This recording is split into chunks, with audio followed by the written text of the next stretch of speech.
Ang napakatinding laban ni Gaban at Imo na actually guys mas malupit pa nga ang ginawang performance dito ni Gaban compared kay Luffy. Ang napakadaya niyang atake na kayang humiwa ng napakalaking parte ng branch ng Adam 3. At ang paggamit naman ni Imo ng isa pang legendary sword ng ruler. Tinatawag niya ito na Bone Eater Sword or Bone Swallowing Sword.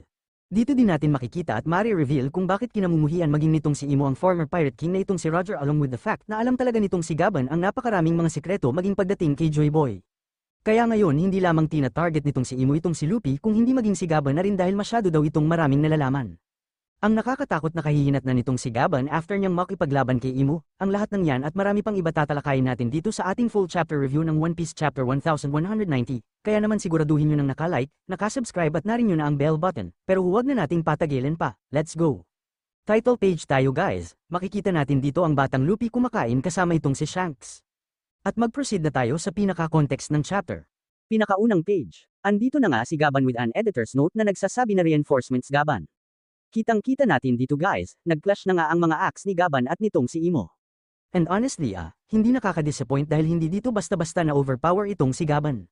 Bagkus sa clutch nilang ito, para bang naperi lamang niya ang atake nitong si Imo gamit ang Scythian Axe considering na ang Scythian Axe legendary weapon. And also guys, clarification confirmation agad tayo dito. Hindi pa pala talaga nabubunot ang mga sword na nakabaon sa katawan ni Luffy. Currently nandito pa rin ang Void Blade, nandito pa rin ang Fragment. Siguro hindi lang natin masyadong nakita sa previous chapter pero dito kitang-kita napakalinaw. Kitang-kita natin dito guys na walang halong kaba, walang halong takot na hinaharap ni Gaban itong si Imo. Magiging 1v1 na ito guys dahil incapacitated dito itong si Luffy, and currently as of now, hinihigop pa rin ng Fragment ang kanyang life energy, kaya ngayon na magiging matchup talaga ay literally Gaban versus Imo lang, walang tutulong sa kanya, pero even up until now, hindi pa rin explained, walang description, walang hint kung ano ang unique ability ng Executioner Axe, siguro malalaman na lang natin ito habang tumatagal ang laban. Ngayon guys, kahit naputol na ni Gaban, na-chop off niya na ang part ng puno kung saan nakatusok at nakapin down nitong si Luffy, hindi pa rin siya makagalaw.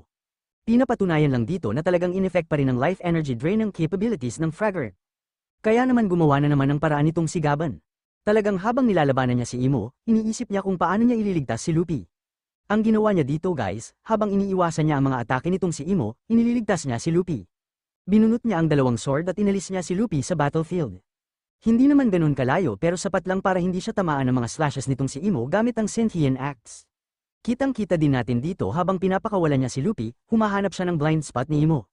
Mga lugar kung saan hindi siya maaabot ng Scythian Axe. Tulad na lamang ng pagtusok, pagkapit niya sa isa pang branch sa itaas ng Adam 3 na hindi maaabot ng paghampas or pag-swing ni Imo ng Scythian Axe. Ito ang isa sa pinakamalupit na feat nitong si Gaban. Sobrang bilis ng kanyang movement speed to the point na maging itong si Imo, hindi siya masabayan. Kitang-kita nyo naman para bang biglang nagte-teleport na lang itong si Gaban, iniinsulto at sinasabi dito kay Imo na hindi daw siya makapaniwala na ang leader ng mundo, ang King of the World, ay ganitong itsura. Mukhang isang halimaw at hindi katanggap-tanggap. Ngayon guys, merong mga magtataka at iisipin na bakit hindi pa aware, hindi pa alam ni Gaban ang itsura ni Imo. Pero kung babalikan natin ang flashbacks, kung iintindihin natin ng mabuti ang context ng previous chapters, hindi pa talaga niya nami-meet si Imo. Tanging si Shanks pa lang, at binyantaan sila ni Shanks na at some point sa future susugadan sila ng King of the World. At ito na nga ang araw na yun na nangangahulugan na ang kaharap niya ngayon ay ang mismong individual na tinutukoy ni Shanks.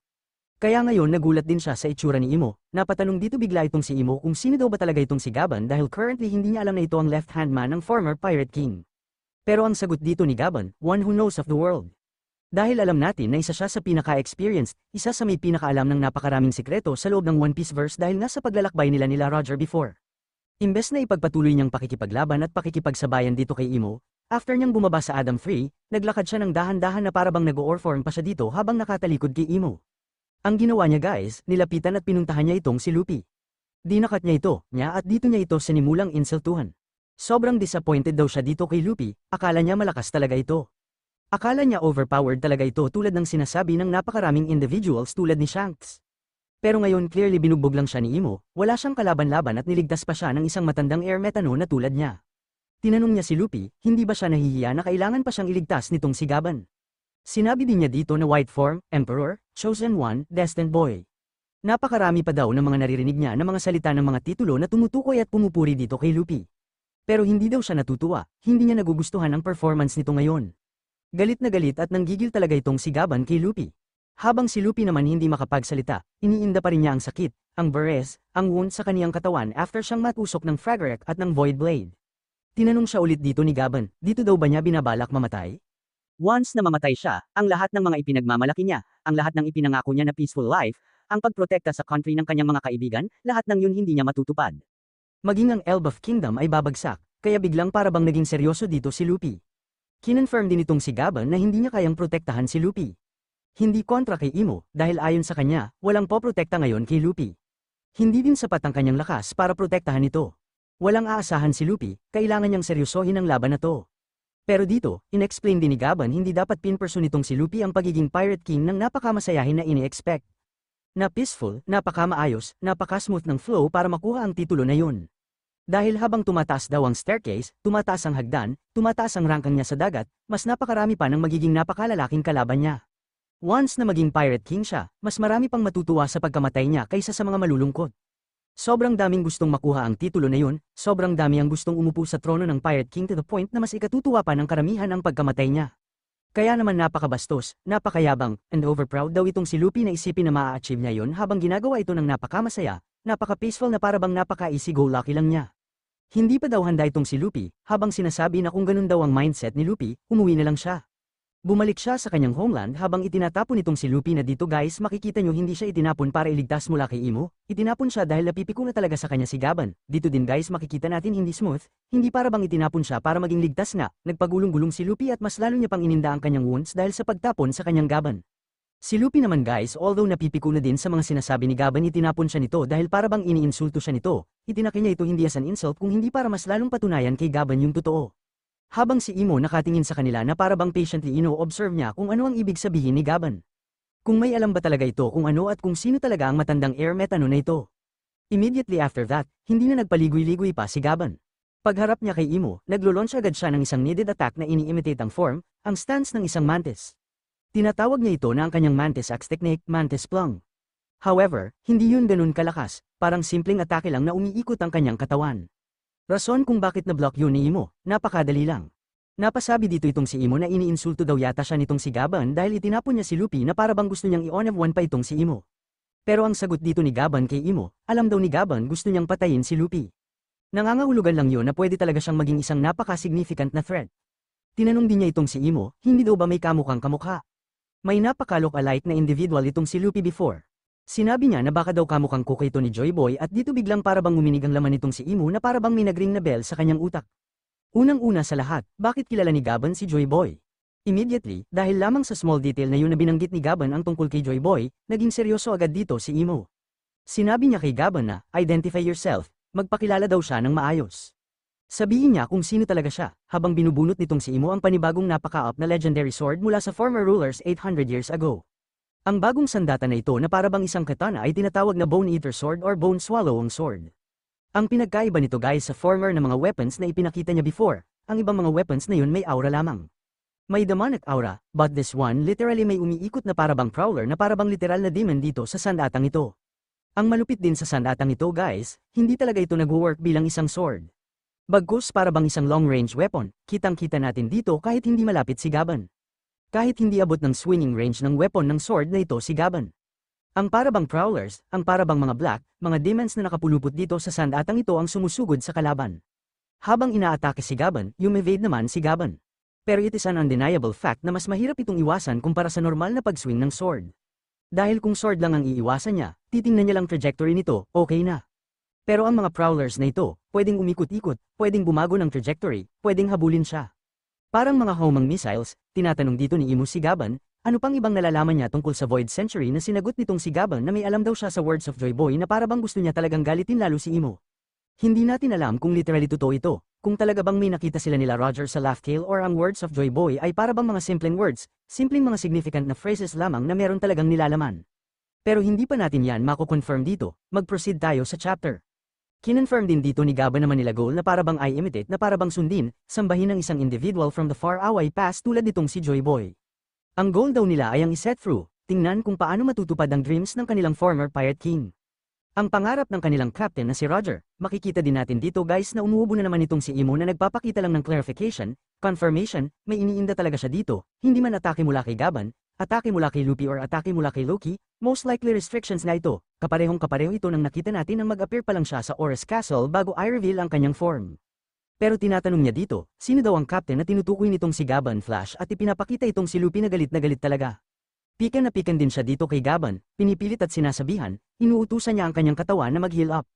Which means ang Gear 5 form may ability, may capacity na mag-regenerate talaga. It's just that napipigilan niya ng Fragorek before. Pero ngayon nabunot na yun, pinipilit na ulit ni Luffy na mag-heal para makabalik sa battlefield. Pero balik tayo kay Imo at Gaban, tinanong dito ni Imo sino ang tinutukoy niya na captain. At dito ini-reveal ni Gaban tinutukoy niyang captain nila ay ang Pirate King na si Goldie Roger. Dito na nagsimulang uminit na naman ng dugo nitong si Imo dahil ayon sa kanya naaalala niya kung sino si Goldie Roger. Hindi siya nagagalit kay Goldie Roger dahil isa nga itong Pirate King. Kung hindi dahil nga sa merong di pangalan Goldie Roger. Hindi sa pangalan na yun ang rason kung bakit nainis at napaikan din siya dito. Dahil unang-una sa lahat, kinokontra nga lagi ng may mga di sa pangalan ng world government, especially siya mismo as an individual at hindi niya ini-expect na mismong ang Pirate King ay magkakaroon din ng di sa pangalan. Which means talagang literally ang pagiging Pirate King nito ay isa sa mga instrument, isa sa mga way na ginagawa nito para kontrahin ang world government. Hindi lang yun, si Goldie Roger din ang rason kung bakit nagsimula ang Great Pirate Era dahil sa pag-reveal niya ng One Piece. Pero ang naging sunod na tanong dito ni Imo, kung ganun na gusto nilang ayos lang ang dreams, ang pangarap ng kanilang former Pirate King, ng kanilang captain na si Roger, bakit ang lahat ng mga crewmates nitong si Roger kasama na si Rayleigh, si Gaban at ang iba pa ay palaging pinuprotektahan si Luffy? Palagi siyang ginagabayan na sinagot dito nitong si Gaban na obviously kitang-kita naman talagang ginagawa ni Imo ang lahat ng kanyang makakaya. Gumagawa siya ng paraan para i-eliminate, para patayin si Luffy, which means magiging threat siya in the future or magiging isang napakalaking obstacle ni Luffy para sa gustong i-achieve ng world government na nangangahulugan lang din na magandang peace or ito mismong si Luffy ang itinutukoy nitong si Roger before nang sabihin niya na there will be someone na isisilang at isusurpass sila nito. Napakanila and chances are si Luffy ang tinutukoy ng mga individuals na ito habang Fin Flash at ipinapakita sa mga panels ang mga individuals na gumabay at tumulong kay Luffy all throughout this time. Si Gaban, si Rayleigh, si Crocus, si Shanks, si Kozuki Oden at maging itong si Whitebeard. Ang mga taong ito na naniniwala na may isang individual in the future na isisilang na isusurpass si Roger at kokontra, pipigil sa world government. Naniniwala siya na si Luffy yun especially since talagang nago-go out of his way itong si Imo para lang i-eliminate si Luffy. Pumunta pa nga siya sa Elbaf para lang patayin ito. Pero hindi yun itinanggi nitong si Imo dahil most likely alam niya hindi niya malililang itong si Gaban. Ang naisip na paraan dito ni Imo, instead na mag-focus siya na labanan si Gaban, bakit hindi niya nalang patayin literally and directly si Luffy? Dahil as of now, guys, after nga niyang batasin ang katawan ni Luffy, nakapag-iwan siya ng Prowler. Meaning pwede niyang gamitin ang stigma para patayin ito.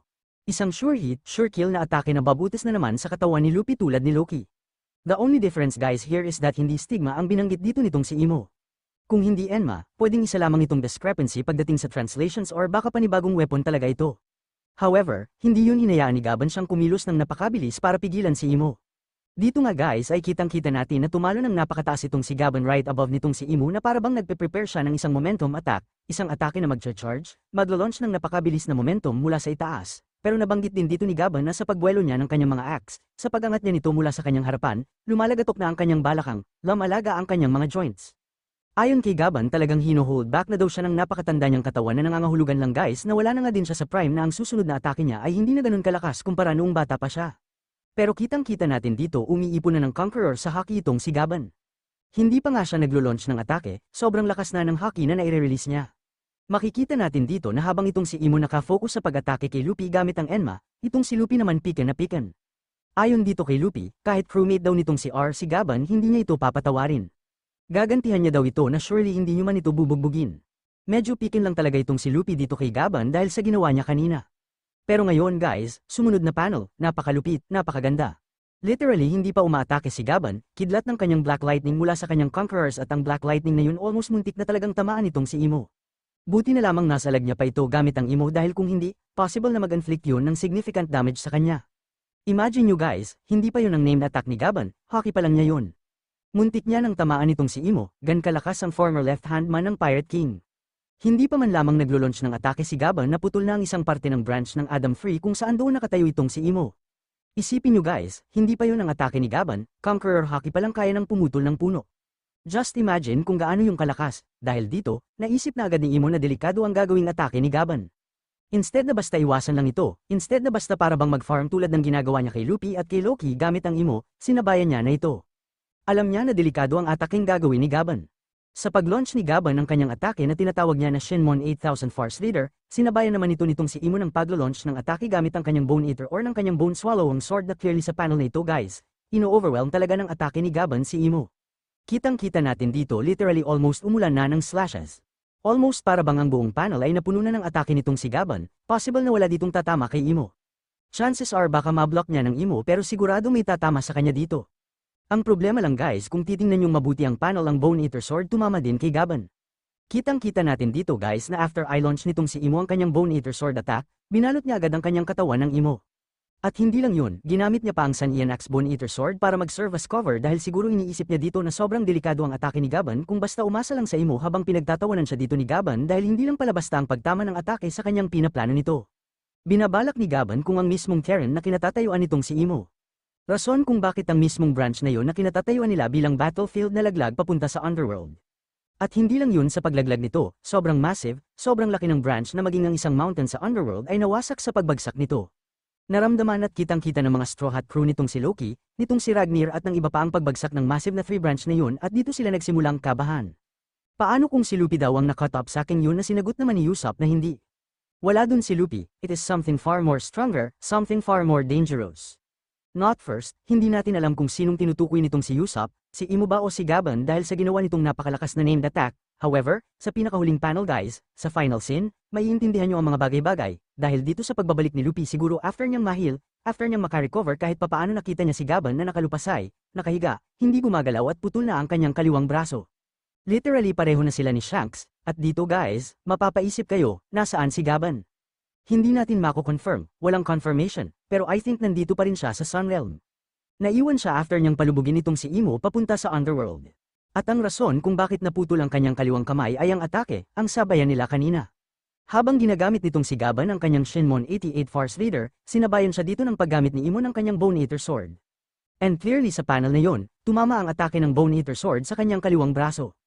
Siguro yun ang dahilan kung bakit naputol ito at napakalaki ng significance nito guys. Significantly mababawasan ang strength, ang devastating attack nitong si Gaban, and baka hindi na nga niya mapaligan pa si Imo kung bumalik ito. Especially consider na pwedeng lumipad si Imo at pwedeng bumalik lang ito right away. However, this is where the chapter ends, at kung nagustuhan mo, ay huwag mo sana kalimutang mag-iwan ng like at subscribe dahil napakalaking tulong na niyan para sa ating channel. Maraming salamat, this is Mr. AI Anime, and see you guys again on my next video.